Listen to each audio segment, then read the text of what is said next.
This podcast is sponsored by the Fargo-Moorhead West Fargo Chamber of Commerce.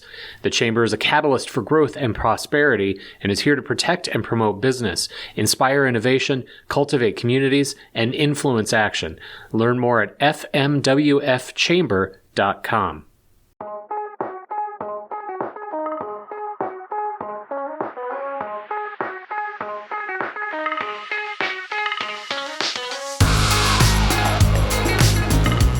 Hey there, everyone, and welcome back to another edition of the In-Forum Business Beat podcast. I'm your host, Thomas Evanella.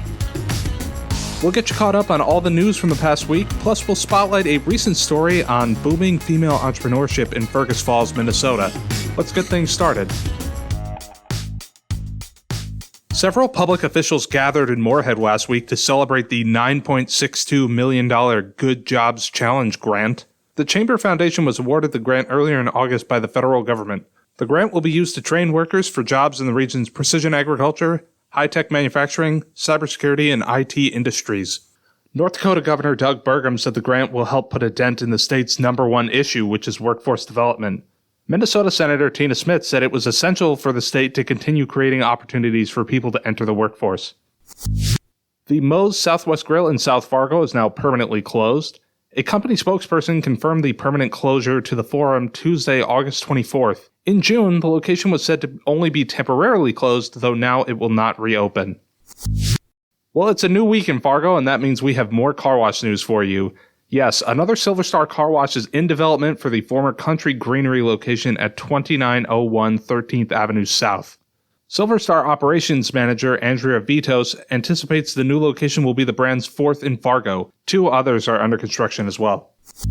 The Breezeway Cafe inside the downtown Fargo Public Library is now closed.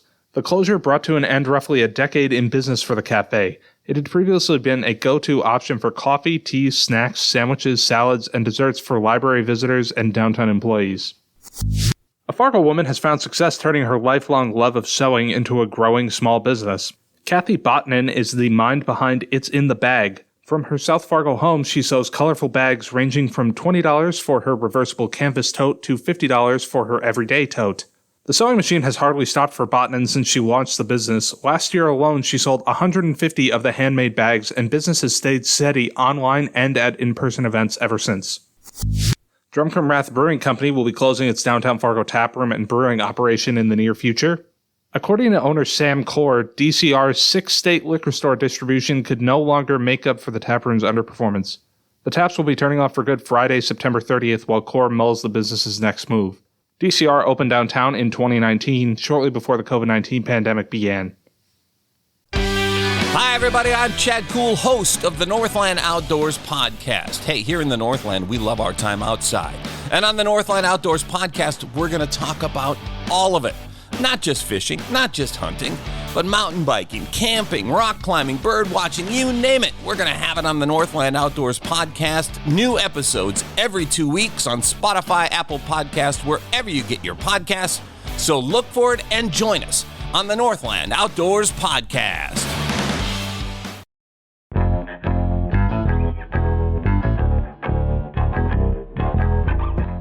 This week, we'll welcome a new guest to the podcast, Mary Jo Hotzler. Mary Jo is the Chief Content Officer for Forum Communications Company.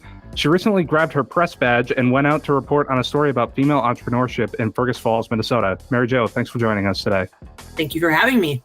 To set the stage here, and you mentioned this in the story, female entrepreneurs are really having a bit of a moment here. Female entrepreneurship has been on the rise over the past couple of years. Is that right?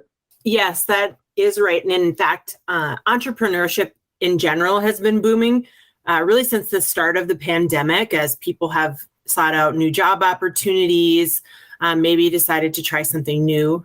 But, we've also seen a lot of reports about how the pandemic increased pressure on working moms. And so, in my reporting, I came across a study, I believe it was the Brookings Institute, that showed 1 out of 4 women who became unemployed during the pandemic said that job loss was due to lack of childcare, which was twice the rate of the men surveyed. So it gives you a better understanding and idea of how and why a lot of women, I think, really started to consider their options during the pandemic and really thinking about what they want to do for their work, how they can take matters into their own hands, kind of gain that control back and maybe just do something that they've always wanted to do. So yeah, as a result of these things, we definitely have seen a rise in the number of entrepreneurs and especially female entrepreneurs.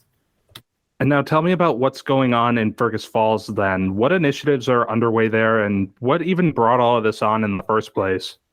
Yeah, so Fergus Falls is interesting. I actually went to Fergus Falls initially, not to report on this story, but for another purpose, and stumbled across this story because I was just really struck by what was going on there and the energy in the room. I was at a business get together and I looked around and I saw all of these women and I couldn't believe how many were there and just how tight knit they seemed and just the things that they were talking about.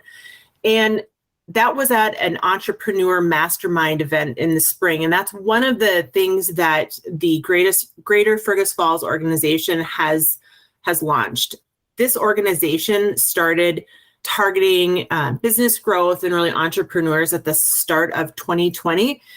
And that timing really turned out to be serendipitous for them with so much changing in the workforce after that. But even the Greater Fergus Falls organization, which really is spearheading a lot of this change and this activity in Fergus Falls, they were created in, I believe the article says, 2018, because it was all part of the city's strategy for growth and business development. They were losing big box stores, the Shopkos of the world, Target, even places like Sunmart. And so they knew they had to do something to attract new businesses. And so the creation of Greater Fergus Falls and the focus on entrepreneurs, that all came out of this. And so now they've got business labs, and this is where entrepreneurs have access to startup coaching and a lot of resources to really get them going. Because a lot of times if you want to start a new business, the first thing you say is, I just don't know where to start. But they offer here's where you start. And then also this mastermind series, which they just started this spring, which, brings some of these entrepreneurs and business leaders together just to really, to mentor one another and to get conversations going in the community. So a lot going on for a community that size. I was just really struck by it and thought I needed to write about it.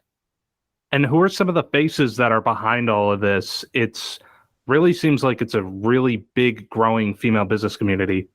It is. Well, I have to say I was inspired by a lot of women I met over the course of the last couple of months in Fergus Falls.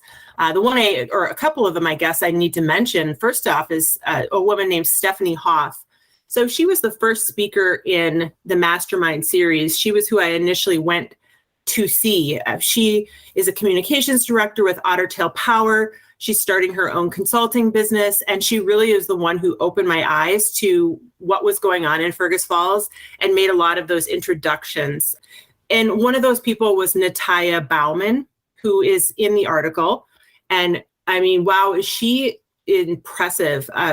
She's not what you'd expect when you hear the word economic development CEO, or when you think about that.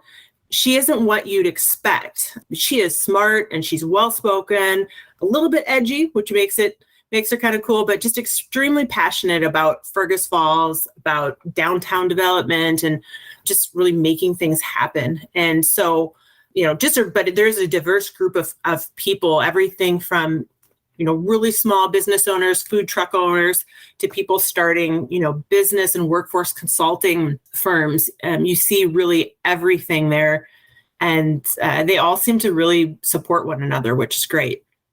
And what sort of success has Greater Fergus Falls seen in the past couple of years? You said that this was all done in an effort to retain and attract businesses. How has that been going? Well, from what they say, pretty good. On the entrepreneur front, I do know that they've had in the last couple of years about 130 people go through this program. And that's a lot for a community like Fergus Falls. And of course, they draw from a little bit outside of Fergus as well.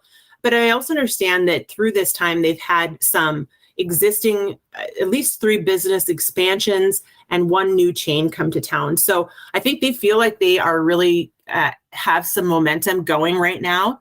And as we get back to whatever this new normal is in business, they seem ready to embrace that and and to grow. So like I said in the beginning, just a lot of energy there. I'm sure that's going to help them take whatever next steps are required.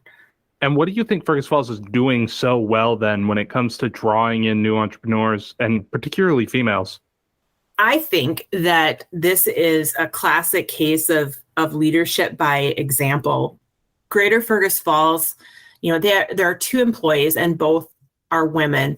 There are women in leadership positions throughout the community with nonprofit groups and a number of female business owners already in the community. And it's also a small enough town that it has that tight-knit community feeling. And so I think that when when programs like that they have been able to offer are coupled with those more intangible things, I think that really contributes to women in that community feeling like there is a support system, and that gives them a little bit more confidence in taking a risk. I mentioned that they really seem to support one another. You really get that sense when you interact with them that it's not a competitive thing. It's, a room full of women supporting other women in business. And I think that's critical to have that support and to have an organization that provides the resources. I think that's one of the things that they really have going for them and why they've seen such success in that area. A couple of people I talked to also just noted in general that there's just a high quality of life in Fergus Falls. So it's not the Twin Cities and it's not Fargo, and it's a little more laid back, just a beautiful area, and they really embrace and promote that. And I have to think that helps them as well. I think those things are of high value to women. And in fact, a couple of the female entrepreneurs I talked to had moved to Fergus Falls recently from other areas, maybe outside of the Twin Cities. And it was because of the quality of life opportunities they saw in Fergus Falls. And it's not just Fergus Falls that can offer that sort of thing, though. There are a lot of communities in Minnesota's Lakes country that could do something like this, but Fergus Falls is really punching above its weight. What do you think then is the takeaway for other towns and cities that are kind of similarly sized and see a lot of what Fergus Falls saw and they saw businesses leaving? What do you think they should know? What can they take away from this? A couple of them had cited Bemidji as an example of another community in Minnesota that is doing a really great job with this sort of thing. It has a lot of great energy going. But yes, Fergus Falls is punching above its weight in this area. I think that for these other communities, it probably can't be underestimated to find that person who can really champion what you're doing. And not just somebody who's there to have a job, but somebody who's truly passionate about the work and the community and everything that they're trying to do. So having that person and having that who can grow that network and get others involved and get others helping them champion the cause, that must be a big part of it. And I also think that Fergus Falls knows what makes it good. They know that they're a good place to live. They know how to promote that, and they're just really embracing who they are instead of trying to be something else. And I think that shows, and I think that's also a takeaway for communities, is to really look at what makes us great, what makes us strong. Let's promote that. Let's let people know about that. And I think that that pays dividends over time from a community aspect, from a business aspect, all of those things. And that was Mary Jo Hotzler, Chief Content Officer for Forum Communications. For the full story, visit inforum.com/business. And once again, Mary Jo, thank you so much for joining us today. Thanks. That is going to wrap up this week's episode of the Inforum Business Beat podcast. I'm your host, Thomas Evanella. Be sure to check back next week for our newest episode, but in the meantime, visit inforum.com/business for all the latest headlines. Inforum is proud to be a part of the Trust Project. To learn more about our ideals and commitment to trustworthy journalism, go to inforum.com/policies and standards.